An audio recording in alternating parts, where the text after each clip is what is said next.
This is Two Nerds and a Joke with Robert and Ernie.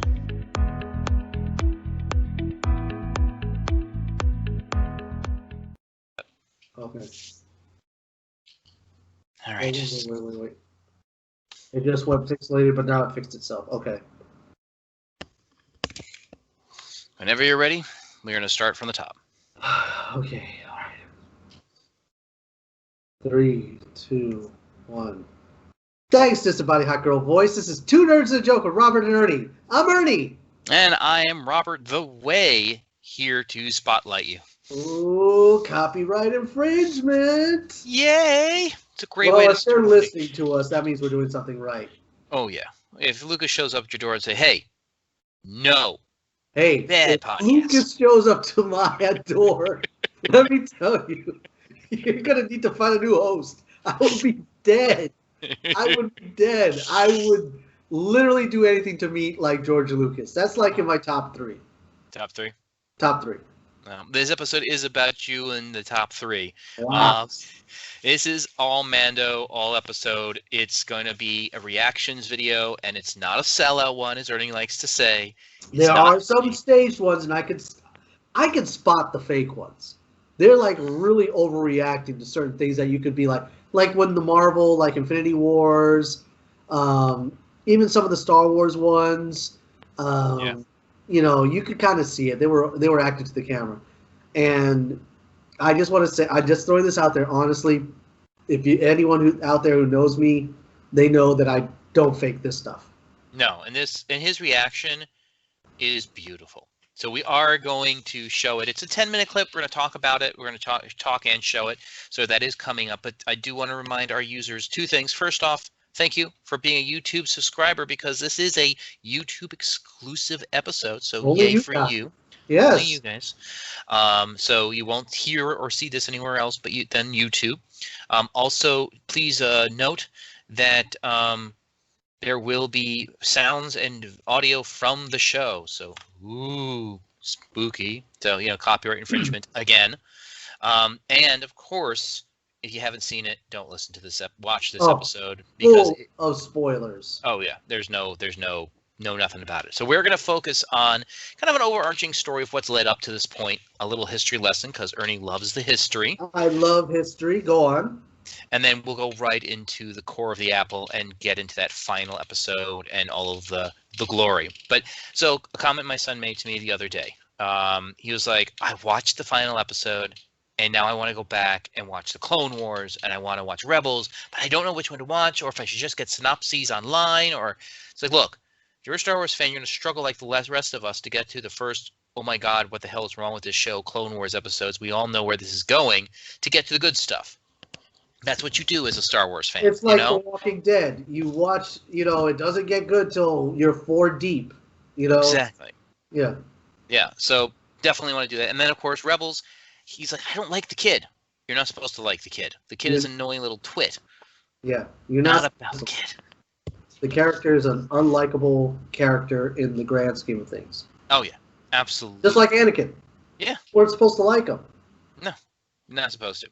Now, I will say, I did watch the special, the behind-the-scenes gallery episode for the 2nd season. I haven't seen it. Wonderful. It's an hour long. It's worth it totally. I mean, the lady who plays Ahsoka did like full research on her moves. Watched all. Yeah, she did all her research. There's some heartwarming stories. The girl who played the other Mandalorian. Bo-Katan. Bo-Katan. I forgot her name. She was Starbuck in Battlestar Galactica.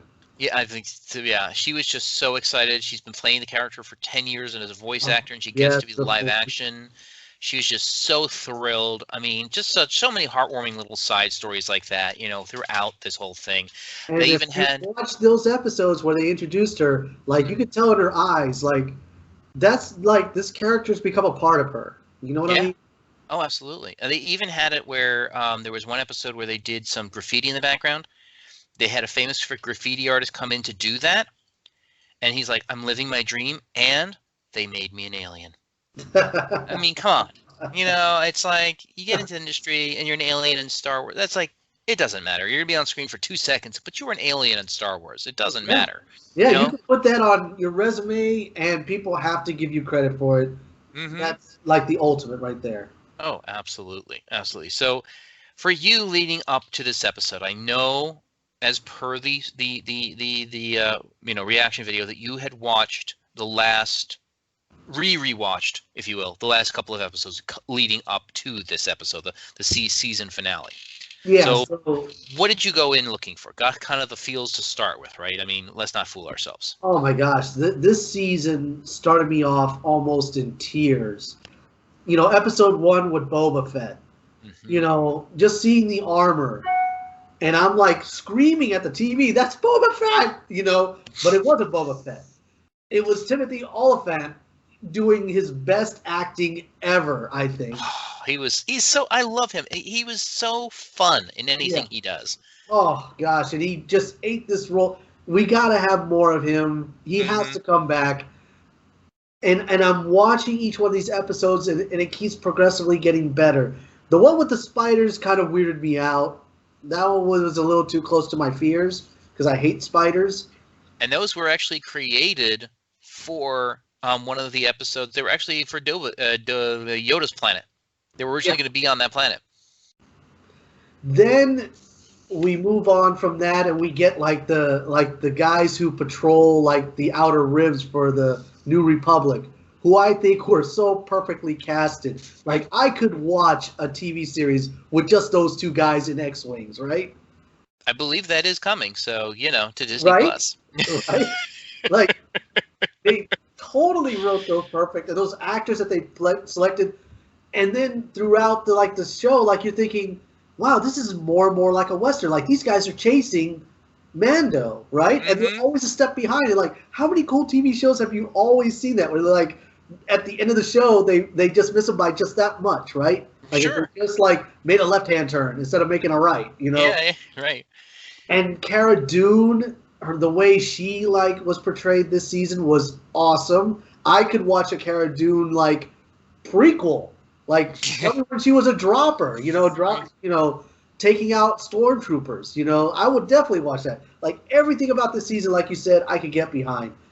And Navarro becoming a better place, the magistrate, Carl Weathers' character, I keep forgetting his name, I should know it by now. But his story arc, how being with the little one changed him when he got healed. Yeah. It kind of changed his heart. And then you get Mando, his relationship with the child. I mean, it's so heartwarming. It's such a good story, right? First it's kind of it's just a job. It's just a job. Wait a minute, I can kind of see myself in this. That's me as a child. Also, no one, someone came and protected me. I gotta protect him, and everyone was on board. Everyone was like, "Yeah, we don't care about helping you, Mando, but the kid will help." Yeah, he's cute. We like him. Yeah, we like the kid. And I think he had a little transformation also throughout it, which I think was so well done. It wasn't overly schmaltzy or anything like that. Right. Because, of course, he's wearing the bucket, so you can't see any expressions he's making. Sure, right, yeah. But to me, the moment where, the season changed for me was the episode where he meets Bo-Katan, and you kind of oh my gosh, that's all the Clone Wars. Yeah. They literally ripped the Clone Wars from being a cartoon into this universe of real life people. Yeah. And I'm they did it perfectly. And then to top it off, in the next episode, they throw us Ahsoka Tano, going ham in a forest, literally laying waste to these guys. And fighting in the style that Anakin taught her. That was the most important part about that. Mm-hmm. Yeah, no, absolutely. And they did so much work, so much background work to get to that point, up to that point. I mean, and John, in the special, the gallery episode special, he talks about, for the sandworm, they took the one scene from A New Hope where R2 and 3CPO are walking in the desert, and you see part of a skeleton. The dragon, yeah. And that's it. They took that and they made that into a whole thing. They pulling from everywhere to make this world, and well, we'll get to it in a minute, but there's so many pieces and so many things they want to pull, and they did so much work to get these characters right. Yes. And these are not people that are in it for the money. No. Every single one of these guys, everybody on these sets is just a Star Wars fanboy, and they just love it so much. Every single one of them. Hey, even that's what makes it so great, I feel. Even Bill Burr, who doesn't like anything, right? He hates everybody. He hates everything. He hates Star Wars nerds. He hates Star Trek nerds. Yeah. It's an all. But he loves this, though. Yeah. And you saw his character go from despicable, ex-Imperial sniper to mercenary to assassin for hire to thief to murderer, right? Oh, yeah. Yeah, pretty much. And then you find out, like, why he hates the system. And when and his dialogue with him and Din in the transport, and he says, so let me get this straight. Because everyone controls somebody else. There's always a ruling class, and there's the class that's ruled. The rule is you can't show your face, or you just can't take your helmet off. Which one is it? And Mando's not even responding. He's not even turning his head. But I think that struck a chord with him, because I think he's starting to question his own, am I really doing this, following all these rules for all the right reasons? Why am I following these? Well, and that's the thing about that episode, too, because they talk about it a little bit. They wanted to really get into, this isn't black and white. There isn't the bad guys and the good guys in the Star Wars universe. Sure, it seems like that if all you watch are the movies. Yeah. But it really isn't. It's a lot darker than that.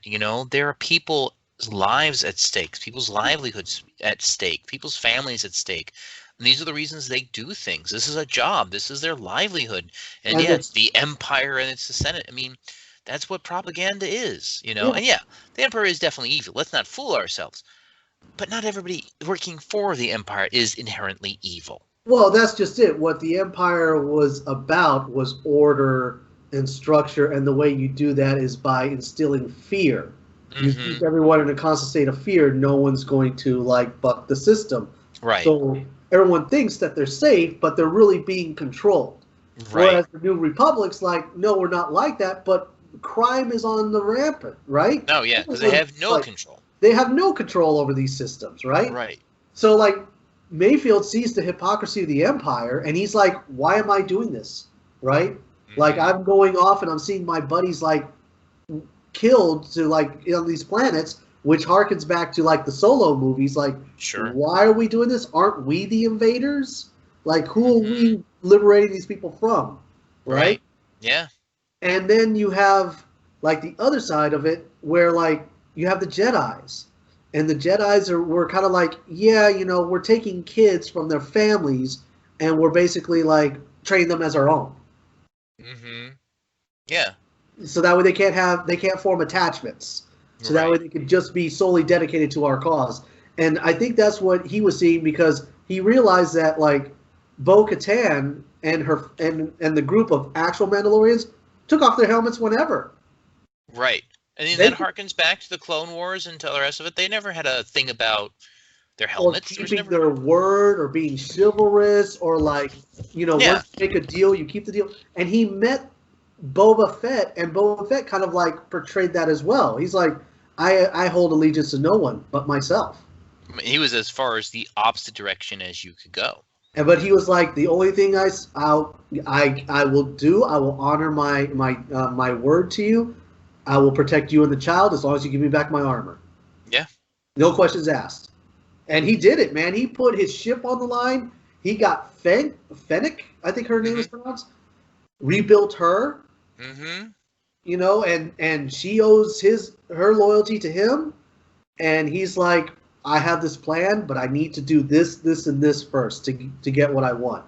Yeah. And that seems like it was the theme in season 2, right? Yeah. There was Mando. He's look, I'm not a taxi service, but you know what? I'll be a taxi just so that way I can get to the next step. Yeah. Yeah, it's very much quest-like. It's he's questioning all these things that as he's being brought up that he was never been able to question. And then that episode where Ahsoka, you see it in her eyes when he's no, you have to take him. And she says, no, he still holds attachments and he still has fear.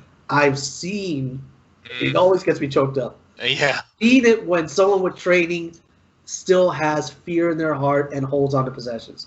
I've seen what that does. Yeah. Yeah, we've all seen it. It's Darth Vader. Yeah. Yeah, absolutely. So you have all these things, and it leads up to a crescendo, and it's like, okay. That last episode. And then, yeah. then I don't know what happened. Somehow Kevin Smith ends up in the last episode because the guy in the cockpit who's holding the gun to the head of the scientist, he's like, do you know how many people were on that Death Star? You know how many people died? You know what I mean? And that was one of the arguments he said in Clerks. Because he was like, hey, what if all the people, like, on the Death Star weren't all bad guys? I'm sure there were, like, contractors, plumbers, and stuff like that. Not all of them were stormtroopers. Yeah. And here comes this terrorist group, and they blow the whole place up. I would think the Rebel Alliance were the bad guys. And they got into this huge discussion right there. Kevin Smith, immortalized forever now. Yeah, he's official. He's canon. Yeah, he's part of canon now. He gave that nameless, faceless, like, imperial, like, soldier, like, a reason why these people want to be in the Empire, right? And that's like, they blew up 2 Death Stars. And remember, they said, she was like, oh, which one are you talking about? Because she wants to rub it in like, hey, we blew 2 of them up, right? Yeah, no, that was great. And it tells little jibs, too, that you have to go back and rewatch and like, oh, that's funny. Yeah. Oh, dark, but funny. Yeah. And the dude was serious. He was going to off the scientist, man, because he offed his friend, because his friend was like, no, we can bang. Shot him in the back of the head. Yeah. That's insane. And that's a lot of graphic violence for a Star Wars movie. I mean, there wasn't any blood or anything, but still pretty crazy stuff for considering it's Disney. I mean, you got to put that in the back of your mind, and people keep saying that Disney can't do dark. I mean, then I don't know. To see Boba Fett back in the armor working with Mando, and you hear Mando saying, "Hey Fett, you have to put in a course for it." And he's like, "Roger." And he's doing his thing. When he saves Mayfield and Mando out from that base, and he drops that little sonic bomb, I was like, they even took arguably one of the worst Star Wars movies, the Clone Wars, the Attack of the Clones, right? Mm-hmm. And they took the Starfighter battle where Jango drops that charge in the asteroid belt, which was really cool. Especially in the theater to hear that. And they do it in this show. Like they they remembered. Yeah.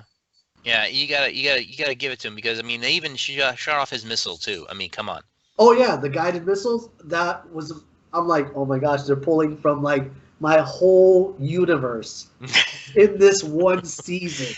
And in that episode where he did all those things, the director was like, I only get one shot at this. I have to say, Mando is back in every possible way, because he may never show up again. Obviously, he is, but if you only have this one episode to direct, and this is the hour you get to show Mando is back, you've got to do it all. You've got to pull all the stops. I mean, it was literally, it was kind of funny. Again, you'll see it. You'll hear when you watch the 60-minute special, but it's 9 pages of script. That's all it was for that whole fight scene. And he turned it into that. They had to go to a location. They couldn't even do it in the View or whatever they call it, like that big virtual reality room. They had to go to an actual location. See, that to me, like you said, if you're gonna do it all the way, right? Yeah, and they really did. So you got all this stuff, and now you got this final edepisode. Oh, that final episode, it's hitting me up. It hit me so hard because I'm like, how does it happen? Because in that other episode, the Death Trooper or Dark Troopers, took the child, which we never hear of. I've never heard of those Dark Troopers, Death Troopers before. We did in Rogue One. You saw the Stormtroopers, the Death Troopers. They were just suits, black suits, but they had like a little bit better armor on them. They had better weaponry. And they were very specific. They were assigned to like important people, right? But this one, like the scientist was saying, we got rid of the weakest part, which was like the human element. These are droids. Mm-hmm. But they suck up so much power that they can't stay on long. So they're like always being charged up. Right. So it's kind of an interesting thing, kind of a failed experiment on this experimental ship with experiments, if you will. Plus, you know that, in one of the episodes, you see that they're on that base on Navarro, and they realize that they were trying to make Snoke. Yeah. You saw all the failed Snoke bodies.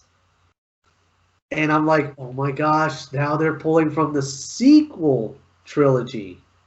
Yeah, and again, it's one of those things. It's like they have all the room to play. They're going to take out all the toys and play with them.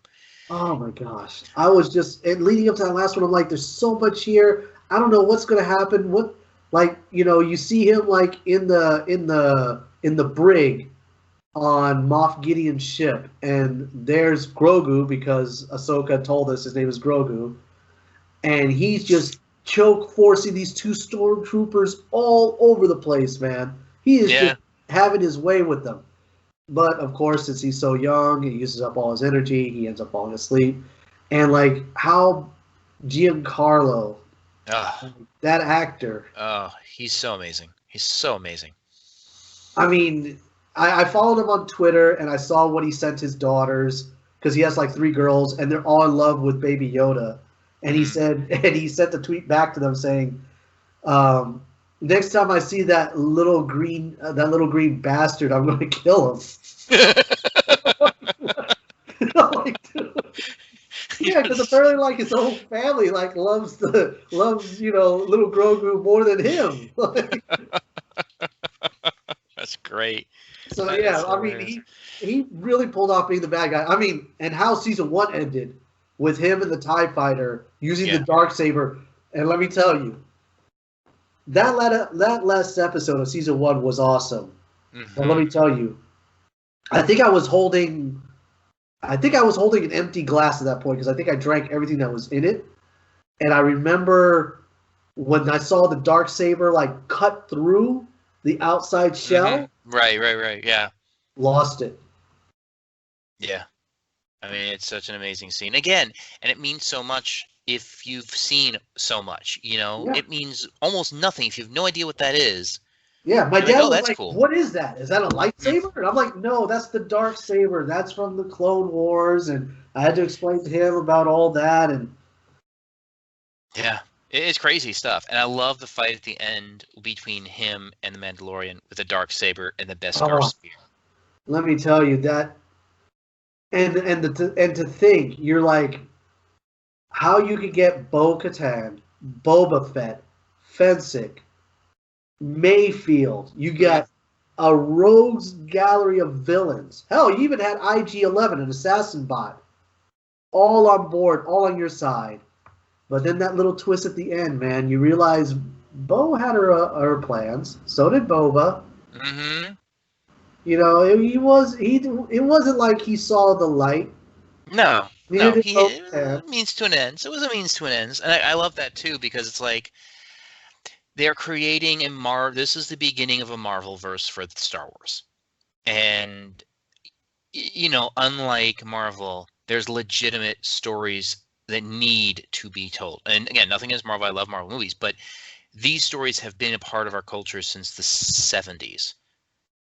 And there's stories there that we've had questions for decades about. Yes. Decades. Dude, we know Jabba the Hutt's dead. What happened? Who took over? And here's the other part about it, right? Like, you're wondering, Boba Fett, like, he's got all the scars and everything. And he's beat up. And, he's beaten up, right? You could tell he's a little bit bigger than he was when you saw him in Return of the Jedi.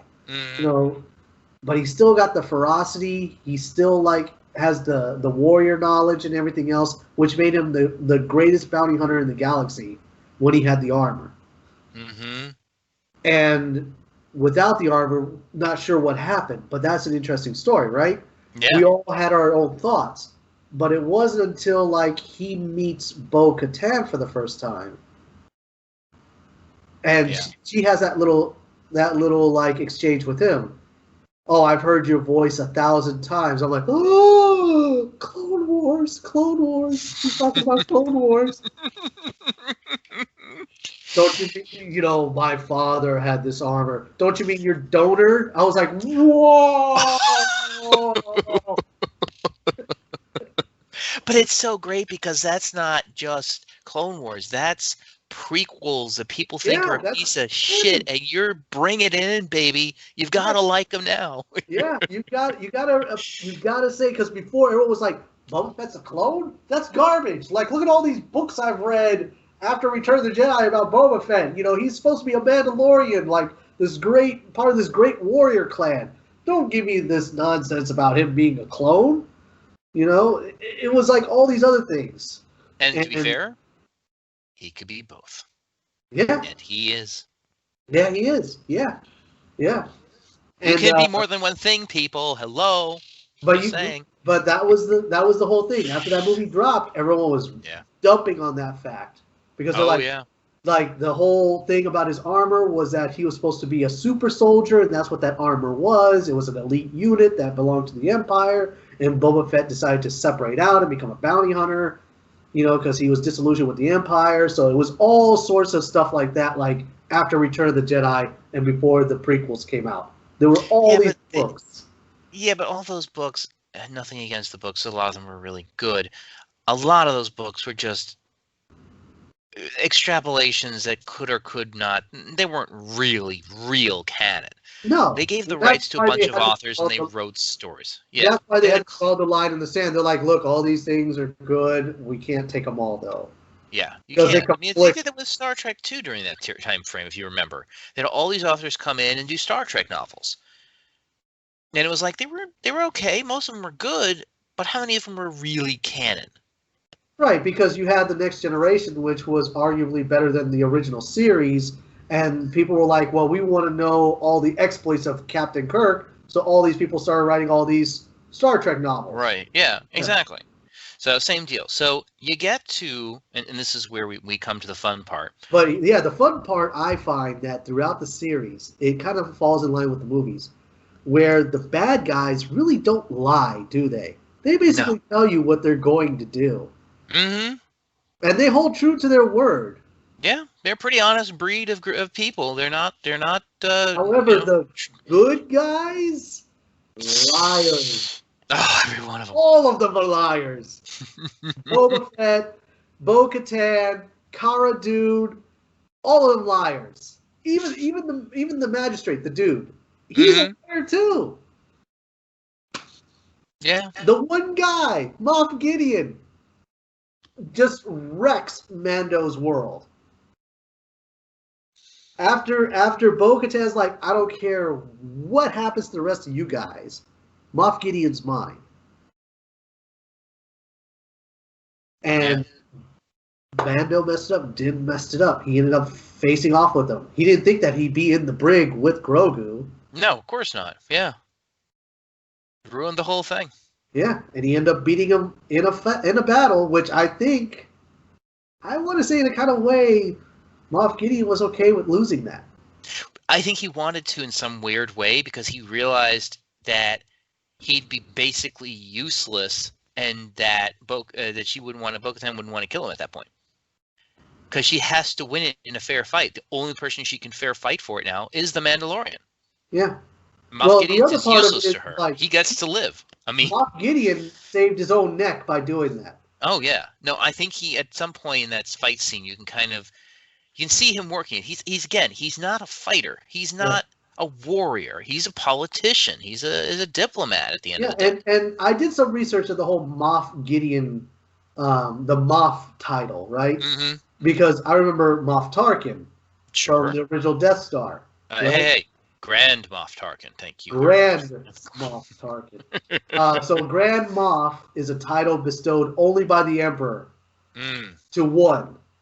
Oh. And then there are a bunch of other Moffs that he appoints. Okay. And they're pretty much disposable in his eyes also. But the Grand Moff is really like the one that's not disposable. Right. He's the one that keeps the entire Empire running for the Emperor. Mm-hmm. It keeps all the troops in line, all his subordinates in line. Right. Then you have the separate Moffs, which are like warlords. Kind of harkens back to our conversation with Dr. Stites, I'm sorry. It's Dr. Science, yes. Where we were talking about how like the Mandalorian is kind of like a pseudo-Western samurai flick. Mm-hmm. Which they keep referencing in all of the behind-the-scenes stuff, so it's absolutely, Yeah. you know. So and this is more along the samurai tradition where you Mm-hmm. have like Moff Gideon, a Moff, he's like a samurai. Mm-hmm. But he's in charge of everybody. But he's in charge. He is the head guy, and he's thinking, in order to keep my head on my shoulders and not get like choked out, through a Zoom call, I'm gonna say I was just bested by, this whole thing. Yeah, that I'm alive. Yeah. And I faced off against. Yeah, I single-handedly checked the reporters. I mean, realistically, he's like, I better lose to this Mandalorian guy because I know that Bo-Katan will kill my neck. Yeah. Because if I fight Bo-Katan, Bo-Katan's taking the head. Oh, yeah. She's totally taking the head. She's got enough anger in her to take his head. I mean, it's definitely going to happen. The Mando has a code. And just the look when he's like, the Mando's like, I don't get it. Like, he's still, like you said, he's still a black and white type of guy. Right. He's like, well, no, I don't care about this. Take it. She can't take it. And he's smiling. Gideon's smiling while all this happening. So it was like, he's like, dude, even though I lost, I'm still winning. It's a great way to play it. It's so perfect. So perfect in the moment. So many little scenes like that are just like amazing. Just be able to witness. And you're like, okay, now what? And it's a great line. Everybody in this room is going to be dead. Because he's still at the ace, right? Yeah, up his sleeve. He's like, everybody's going to be dead in this room except for me and the child. You're going to put up a valiant fight. I'm not saying you're not good warriors, but let's be realistic. You guys aren't beating these robots that I just picked up. Yeah, you're not. You're not beating these robots. Because everyone thought, oh, they did the whole aliens thing. I sucked them out into space. We're not going to see them again. Wait a minute. Weren't they flying in one? Weren't they like flying in an episode with like thrusters? Flying robots. Of course they're gonna come back, you idiots. I didn't even think about it until he said that. Until he said everybody in this room is dead, except for me and the child.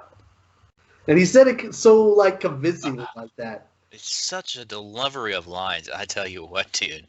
It's just amazing to see him say, just the simplest little things. You're like, ooh. Because, I'm sure as an that's how the actors make their money. They make these choices.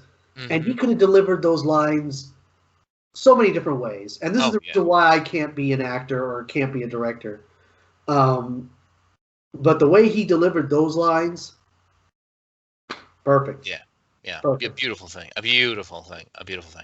So you get to this final scene, and of course, like any good Western, and I'm like, you know what? You can't beat them all. Like it literally took everything you got to beat one. Yeah. And now you're gonna face off against an entire platoon. Now, if I'm doing my math right, a platoon's about 45, 50. Mm-hmm. Okay. And yeah, I thought at that moment, I'm like, so this is how it ends, man. This is how Snoke gets created. Now it's starting to, it makes sense. Starts to spin for me. This is how the what they call it, the First Order comes to being. They use this kid as like patient zero, get all the midichlorians, which they didn't say midichlorians, they called it M. M. Yes, that way they didn't piss people off, but they said, yeah, it's still there, dudes. It still hurts a lot of us Star Wars fans. Oh, the midichlorian count from the Phantom Menace. But you know what? It's now canon, and it's now in the Mandalorian. You have to accept it. You have to love it now. Just like now, every time I see Moff Gideon's light cruiser from the front, it looks like Jar Jar Binks. I don't know why. The head, the eyes, the mouth, it looks just like. Now I can't unsee it, as they say on the internet. And I'm watching this, and I'm like, yeah, this is how the First Order comes to being. And I'm like, but there's something missing, right? There's like some story missing there. Well, it's a timeline thing, too, because if you look at it from a situational thing, okay, this makes sense, this is how it happens, but if you look at it timeline-wise, it's really like 30 years away. Yeah, yeah. I mean, you gotta Something's think missing here. Han Solo has to be old and decrepit. Princess Leia has to be older. Luke has to be way older. Right, and this is supposed to take place right after, you can Yeah, right tell. after Return of the Jedi. The Yeah. second, 5 years after the second Death Star was blown up, right? Yeah, basically. So you're like, And then what? you have this whole thing about Alderaan, keep coming up. I'm like, oh my gosh, you know, I lost everything. Like that line to me was heart wrenching. Oh yeah, that was absolutely a moment. I mean, again, it's just like they keep coming back. You're like, okay, so who's? So you go back, right? Because you go back to the episode with Grogu where he sends out that signal. Yes. You realize that was important all of a sudden. Well, I realized, I'm like, Ahsoka Tano's got to come back. Ahsoka's got to come back. Like, she's got to, like, realize in her mind, like, I can't sit on the sidelines like I have for the past, I don't know, what are we talking about here? 10 years at least? 15? 15? Something like that, yeah. Again, timeline correctionists can, email us and let us know how wrong we are. But yeah. She's coming through with the gray sabers, which I had to explain to my dad why they were gray and why she walked away from the Order. That was a huge emotional wreck for me. I'm getting emotional now. And watching her, like, rip through that forest with those gray lightsabers. And then I'm like, that's what she's going to do. She's going to hear that signal, and she's going to change her mind about Grogu, come back, and, like, save all of them.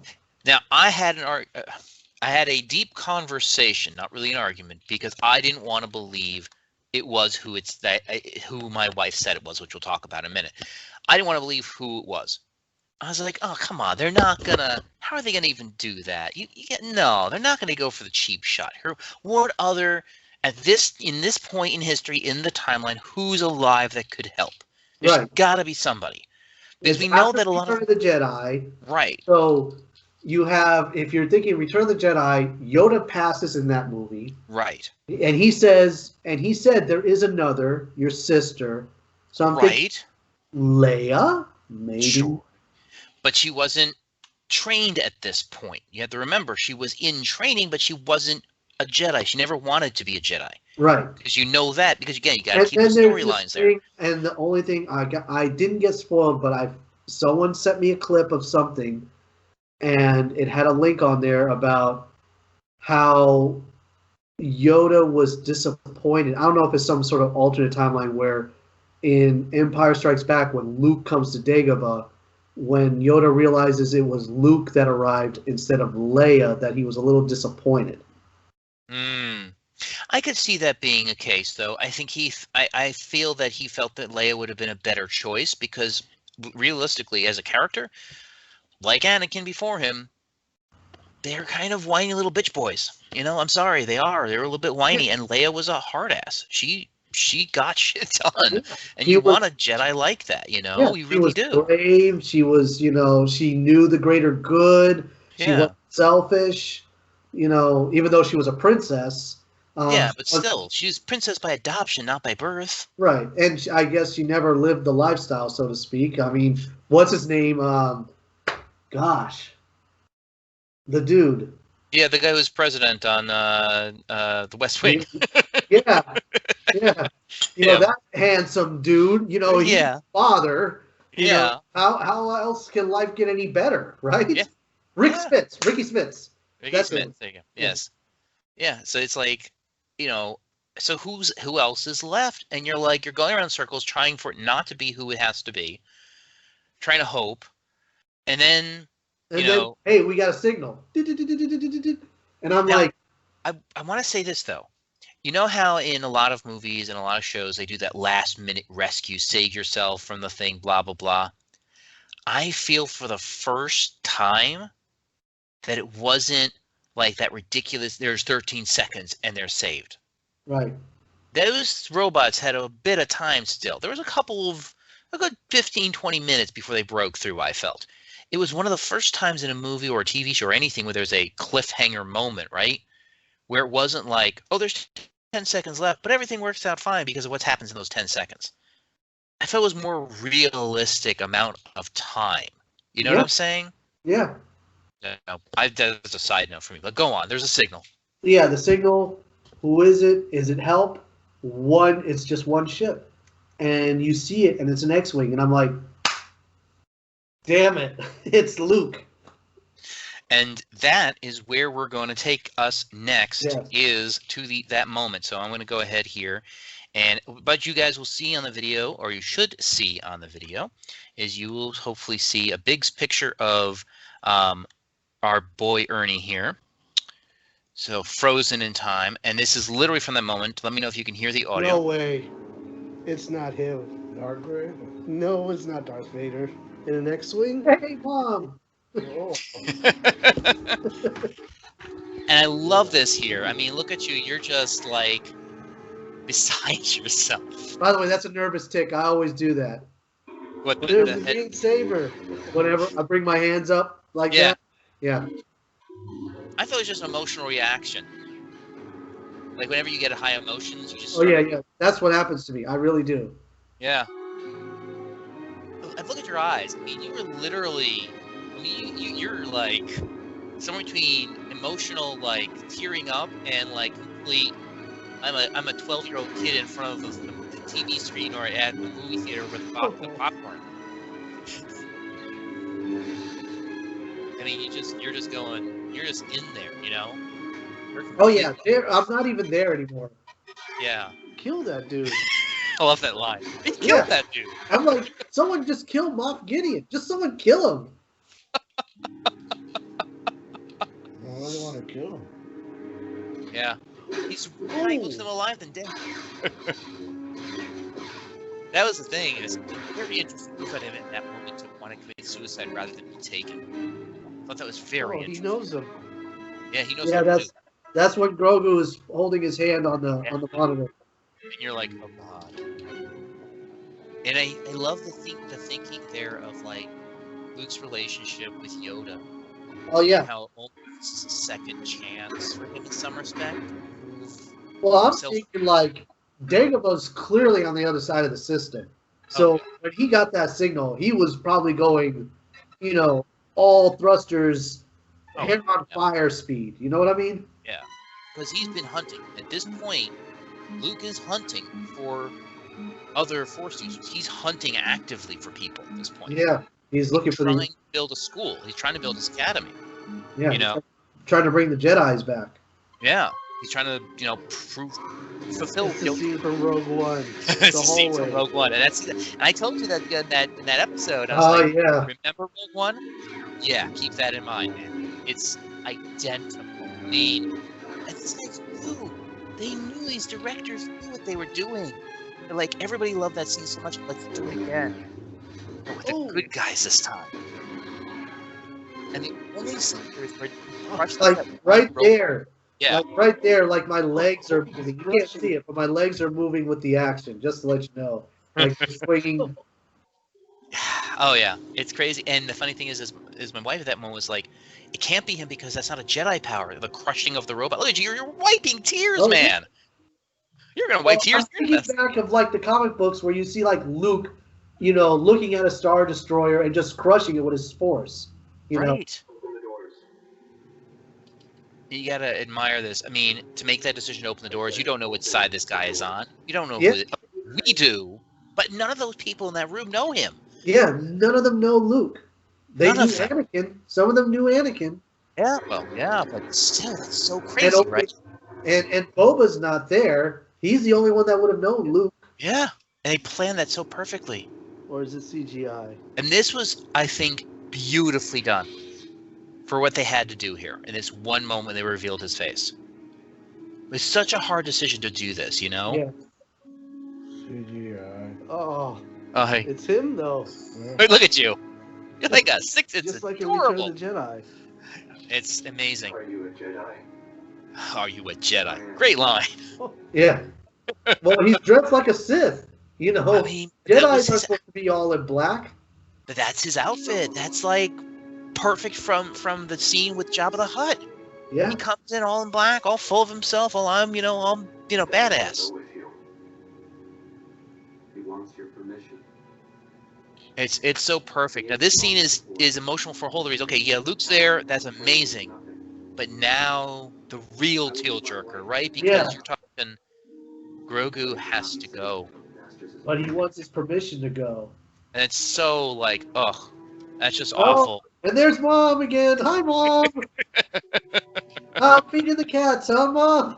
Couldn't wait another 5 minutes, could you? Couldn't wait. You had no clue. You had no clue. I did. Oh, God. There you go. It's double. It's Ernie. Oh, man. Oh, yeah, that's legit. I'm really crying.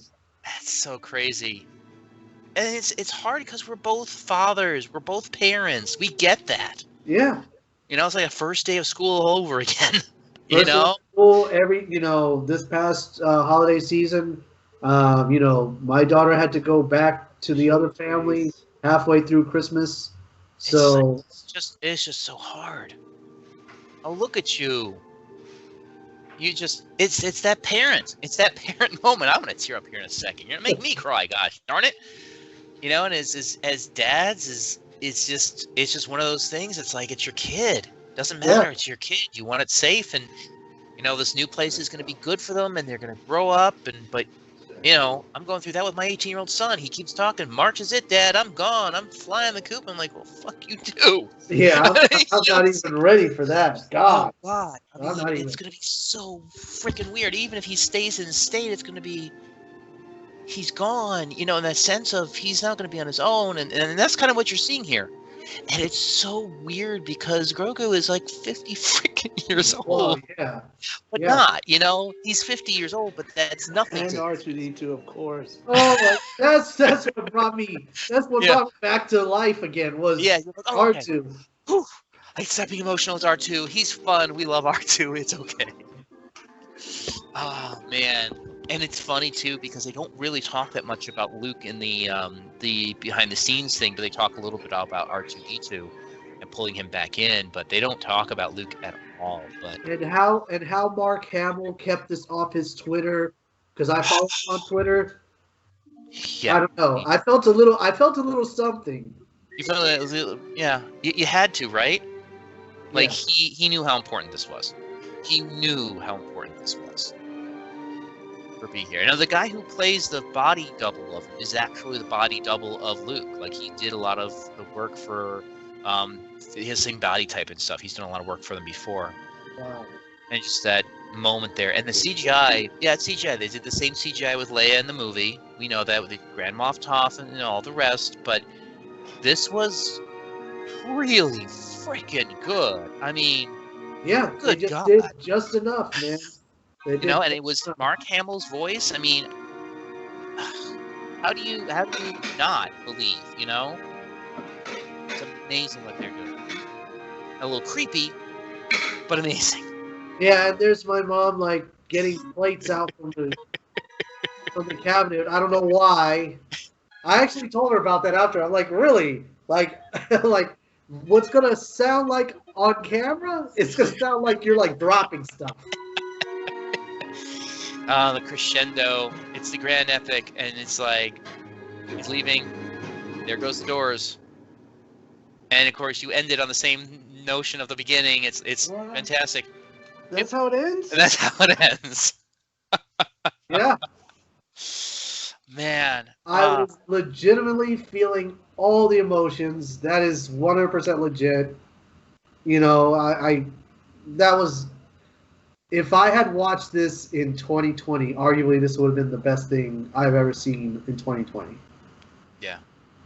No, I mean it's just amazing to have this type of be able to have this type of emotion over anything these days, and especially something ridiculously corny in some respects as Star Wars. It's such a nerdy thing, but it just gets you every time, and it has so many themes in it that are just gonna tug at heartstrings. It brought everybody back together. I say it saved Star Wars. I really do. You'd say it says, well, that's what a lot of people are saying now. I looked at social media for the first time today, and everyone's saying Mandalorian, Rogue One, best things that have happened to Star Wars since Disney bought the property. Yeah. And when Disney pays attention to the fans and actually gets people in that want to make a story, you can build anything you want. But you know what? For me, I like the sequel trilogy. Do I think I could have done better? No, there's no way I could have done better. If they gave me $1 billion and say, give us a Star Wars movie that everyone's going to love, I couldn't do it. Look, and there were some subtle things they could have fixed, but you never know what it could have been. Yes, does it have flaws? Of course. Yeah. Is it perfect? No, but I mean, and people make fun of the whole, Rey becoming a Skywalker at the end. Of course, she's not a Skywalker, you numbnuts. She's choosing to be a Skywalker. That's a choice. That's more powerful. You can choose your family. You can't choose your friend. I mean, you can choose your friends. You can't choose your family. If she was born a Skywalker, then of course, fine. She chose to be a Skywalker over a Palpatine. She made that distinction. That's a choice. That's powerful stuff. I don't care what genre you're in. I mean, for me, for that movie, I've only seen it once, and I saw it with my daughter. That sneak preview. So that's the only reason why I've only seen that once. It's not because I didn't like the movie, but that's just it for me. Like, that movie had me on a roller coaster also. Oh, yeah. Oh, completely. Rogue One, to me, like, that one was magical because of that hallway scene. Mm-hmm. I mean, from the hallway scene to the end, magical. The other thing that I want to say is people want to, like, poop on The Force Awakens. I'm like, look, I don't care what anyone says. When they released that trailer at Comic-Con before that movie released, and Hall H? Mm-hmm. Went ape. Yeah. Went ape when you heard Harrison Ford say it. Yeah. Yeah, I mean, that line alone, there's so many things. It's hey, just... Chewie, we're home. Yeah, how can you not go ape shit? I mean... Yeah, it's so much fun. It's so just wonderful to be able to be a part of that. And it is a bonus part of this. We also uncover that, hey, you know what? Boba Fett's not going away, guys. It's okay. My gosh. I completely forgot. I'm sitting there literally like blubbering, right? I'm like wiping away tears. My dad's on the couch, like his mind's blown because he just spent like a majority of the day watching all of that season. Right. I came in and I watched the last 4 leading up to that one because that's how much I love the show. And I saw that one, and that one was a big, massive drop. And then for the credits to come out, I felt a little cheated. I was a little mad at that point. Sure. It's like, what the hell? You're just going to leave us there? And then it, for some reason, like, the music stopped. And the screen, like, started, like, opening up. And that's when I took it upon myself to restart everything. Yes. And this is, let me see if I can pull this part up. Now, a little bit of context here, obviously. This is a bonus extra scene, if you will. I didn't know they were doing this. Usually when the Mandalorian episode ends, you get the still artwork, which I think I would gladly purchase. Using the price of buying it. Yeah. And... there was none of that. It was just credits. Yeah, which is weird, right? Because that's something that usually isn't how they do it. No. It's usually like you get the little stills from the episode, like the artwork and everything, and then, I'm thinking this is how the season ends, but then I remember, no, wait, I heard somewhere that there's a Mandalorian season 3. And at the time, my dad was like, well, how are they going to do it with episode 3? The kid's gone, right? Yeah, but no, because, I mean, spoiler alert, but he has a whole thing to do with rebuilding Mandalore. He still owns on that. He still has the blade. It's a whole other thing he has to take care of now. He has to pick up the pieces of his life. What's he going to do? That's just it. Like, that's what we're left with. Like all of that, right? Like, all of that's, like, mulling around in here and in the heart. And then this thing pops up, and then I'm like, oh. But wait, there's more. And like, you were ingenious enough. It's extra scenes. So we put the recording back on. And you see the two suns, and you're like, This is Tatooine. Yeah. I know. I see the two suns. And that's Jabba's palace, which is cool. and they rebuilt that palace, by the way. Oh my gosh, that's They amazing. built the whole thing, including those stupid like hanging chime things that Leia hits her head Jabba, on. no Jabba. Well, Yeah, he's Jabba dead. gets his second You're no command. Jabba. Yeah, he's dead. Leia killed his ass. Remember? Well, there was a rumor that he escaped, that he faked his death and escaped. Yes, there was that rumor. And the guy who plays the second in command here is the same guy who's been doing it for ages. He was the voice actor for it. He was in the prequels. He played him there too. Oh my god, that's amazing. And here's the best part: the guy who did the actor was so into this. He had the action figure of this character. I did And too. And he was like, I wanted the staff, and I was so excited to get the staff because the toy had the staff, and it never showed up in any of the movies. Right. And now I have the staff in the movie. All the action figures always had a... Look at you. It's like it's fat. You're I'm just so happy to see him like that. Like, he painted the armor, and I read this morning that a lot of people were real down on him repainting his armor. I'm like, no, I'm all for him repainting his armor. Coming back, yes. And this scene is so cold-blooded. This is mafia. Oh yeah, hardcore shit. we definitely, something happened here because somehow he made it out of the Sarlacc. There's a story there. Yeah, and he loses his armor somehow, and I think this guy had something to do with it. Oh, it's gotta be, right? It's gotta be. I mean, and it just. I was speechless at this point. Honestly, I'm in overload right He now. took over. And he's sitting on the throne, on Jabba's throne. Yeah. Look at you. And there's fencing. Yeah, Took over the huts. my dad was just in shock. Yeah. Oh my god. See? The Nervous Book tick. of Boba Fett.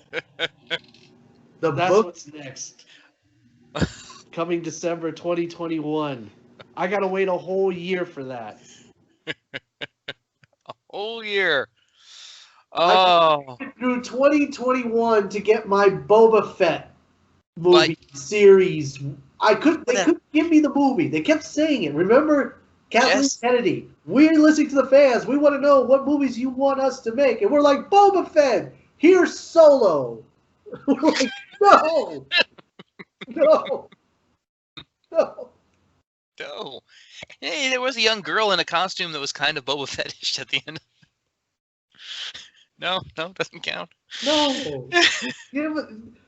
Bring back Tamura Morrison, man. Like, he's Aquaman's dad, and before that he was in Green Lantern. Mm-hmm. Bring him back. He's a great actor. I love him. Bring him back. Let him be Boba.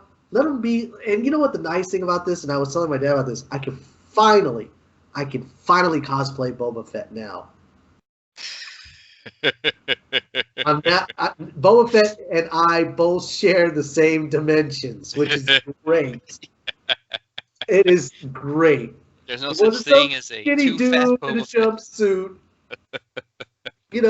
That was the knock, right? Like, little dude in a jumpsuit. Yeah, no, he's not that anymore. Oh man, I get the bantha stick. I'll get that long rifle. All I have to do is just wear big black baggy clothes underneath that chest plate and the helmet. That's it. You're good. You're good to go. You're good to go. And he does wear kind of a skirt roby type thing on the bottom half, so you're comfortable and good there.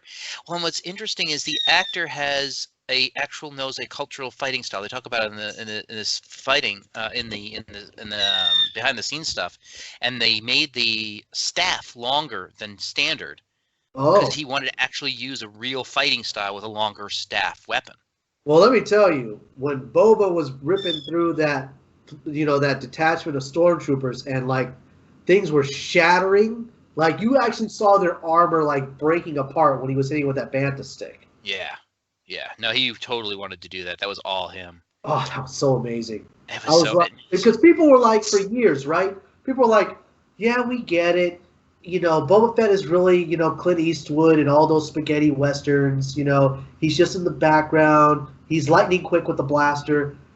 But you know what? That whole talk about being the greatest bounty hunter in the galaxy, yeah, I'm not really feeling it.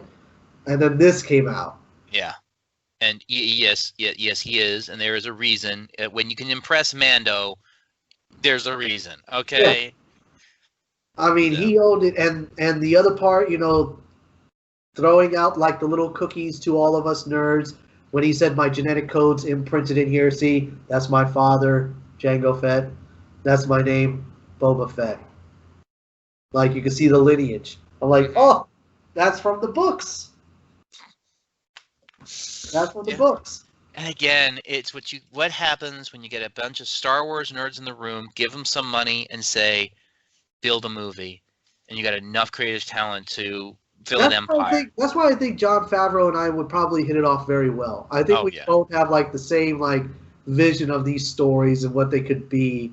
Like, granted, Lucas owns Skywalker and all that. That's his story, right? Sure. All these other characters, I think, should be fair game. Yeah. Oh, absolutely. And it was so cool. Again, in this special, George Lucas was on set. He was talking with Ahsoka Tano. I mean, you just got to give that a moment. It's like these are his babies too, just as much as any of the rest of it. He has no horse in this race. No, absolutely not.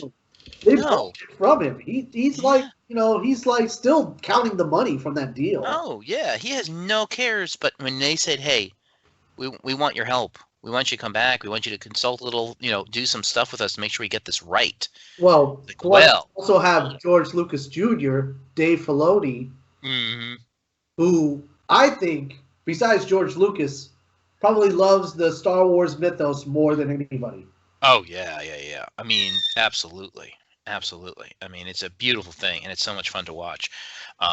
So the question, of course, then comes back to, we know what's coming. We know that Ahsoka Tano is going to have her adventures.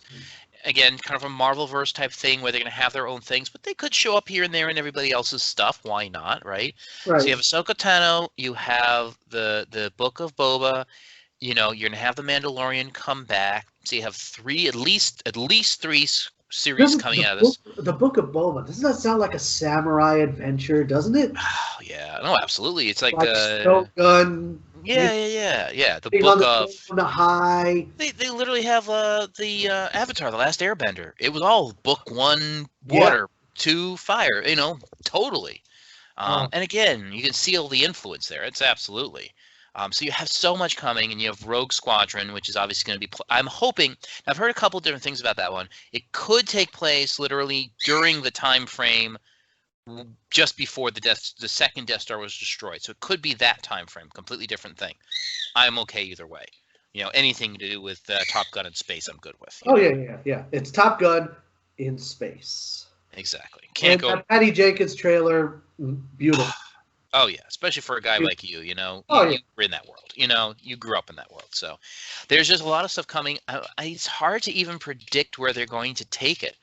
I mean, are they going to bring back more Rogue One characters that survived around that time frame? Are they going to bring in Rebel characters? Are they going to have? I mean, if they do the Ahsoka storyline and they bring Ezra back, I mean, for God's sake, why not? I say you got to give me Ahsoka, but you have to give me where she has her duel with Vader.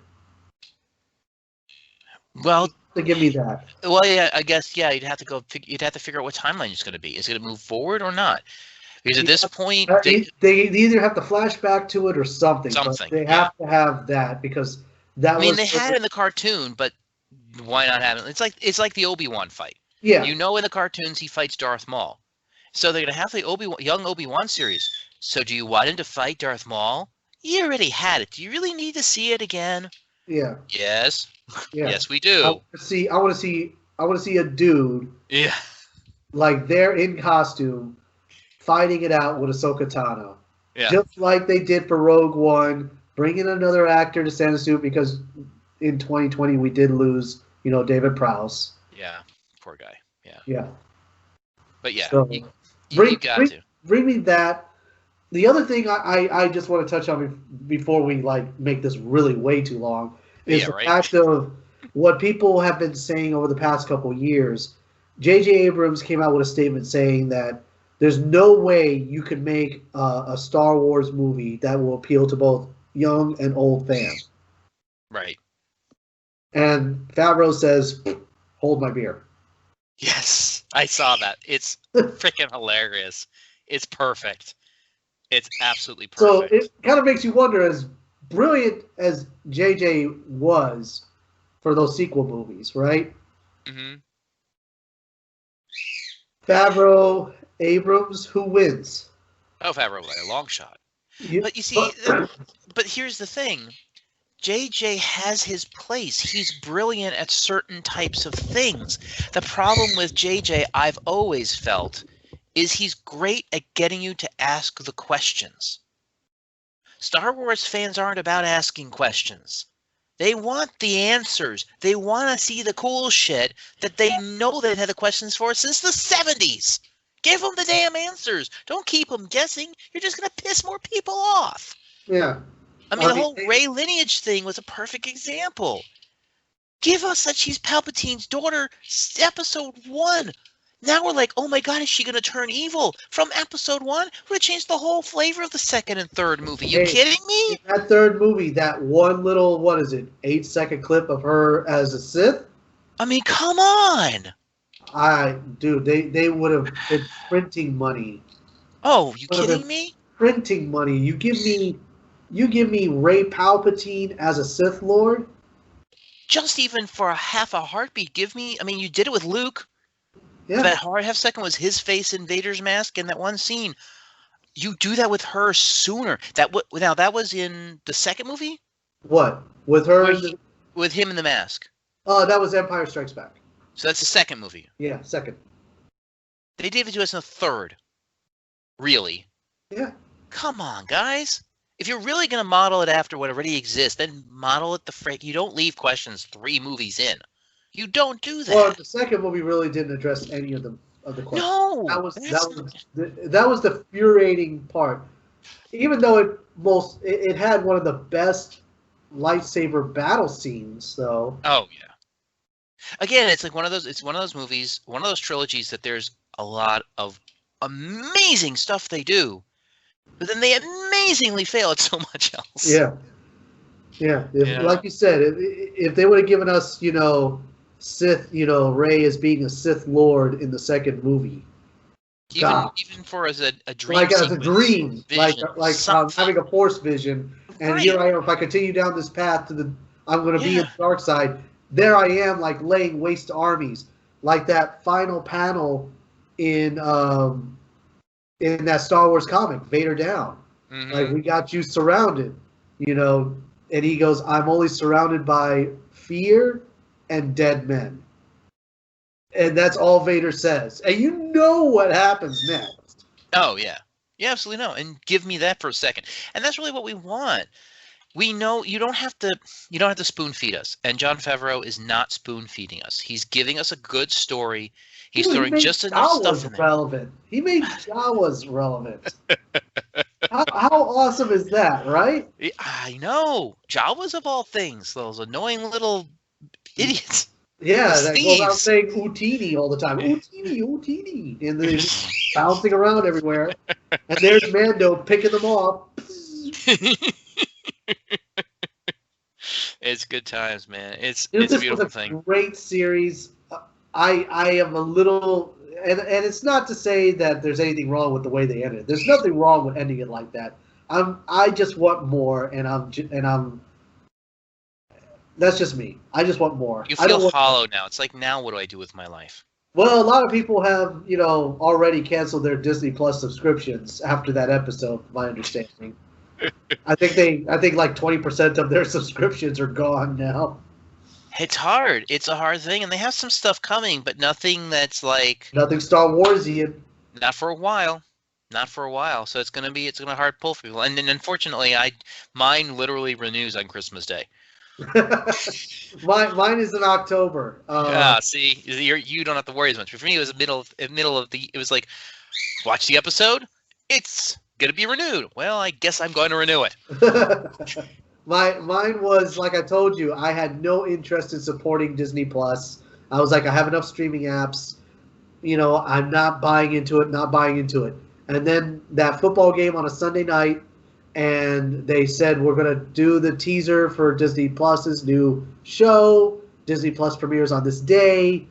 Subscribe. There's different options to subscribe for. But here you go. Here's your first look at The Mandalorian on Disney Plus. And it was a a minute trailer. And I promise you, before that trailer was done, I was buying a subscription. Yeah, it's amazing, and it's great. They just came out with an email too that just basically gives you, so do you want to watch everything? Here's your 180-hour guide to everything stored in timeline order. Yeah. Have fun. Yeah. I see it all the time. We your little pick things. Mm-hmm. The Darth Vader collection. Uh-huh. The Skywalker collection. Here's Rebels. Here's Clone Wars. All in iShot, right? Yeah. Either just hit play and not be with anybody for 2 months. Because that's all I'd be doing. Would just be watching this for 2 months. Ah, good times. Good times, as you say. It's good time to be a nerd, for sure. Oh my God, this is the golden age. This is really the golden age. It really is. So we've done so much with the Mando. It's gonna be over for a while. So those of you who love the Mando are sad. Those of you who are like, oh my God, move on to something else. Yay. There's plenty of other things we'll be talking about. We're going to talk about Wonder Woman 84 and yes, and the whole thing that surrounds it. It yes. has to do with the movie. It has to do with all the surroundings and the fact that that's the first movie that a streaming service says, you know what? For the rest of this year, anything that comes out of the movie theaters, you'll get it on this platform, same day. Good things. Good things. I tell you what, safety first in all these things. I think it's a very good move. So again, a lot of things coming up this year. I know we did our New Year's special last week. This is our first episode of the real content. We're going to have guests again all through the year. Oh. We were on a bunch of sites that are doing that. We're going to be on Twitter, Instagram. I'm hoping you're enjoying our new logo. We'll be changing out some of those themes throughout the year. We're going to have some sponsored artists and non-sponsored artists come on and do renditions of our show's artwork for us for the logo. So lots of cool, fun things this year. I think it's going to be, as Ernie said, a great year to be a nerd, a great year to be into this type of world. If you want to come on the show or want us to come on your show, don't hesitate. Give us a holler. Let your friends and family know about us. YouTube, Instagram, Pinterest, Twitter, and of course, we are always right here wherever you get your favorite podcasts. But because it doesn't matter on this episode, it is a YouTube exclusive. You don't have to worry about that. But there is going to be a ton of content also on our podcasting site, so don't forget to check that out. Like us, subscribe, and you know what? There's going to be some videos placed above and below that you should also watch as far as about some older stuff that still is a lot of fun. Ernie, because we can't say a lot of lines we want to for copyright infringement. I know. We can't do it. I want to say them. I think we'll stay with our tried and true. Please do. Peace out. Peace out, everybody. We will see you next time. And that's another episode of Two Nerds and a Joke. Follow Robert and Ernie on Instagram, Twitter, Facebook, and subscribe to their YouTube channel.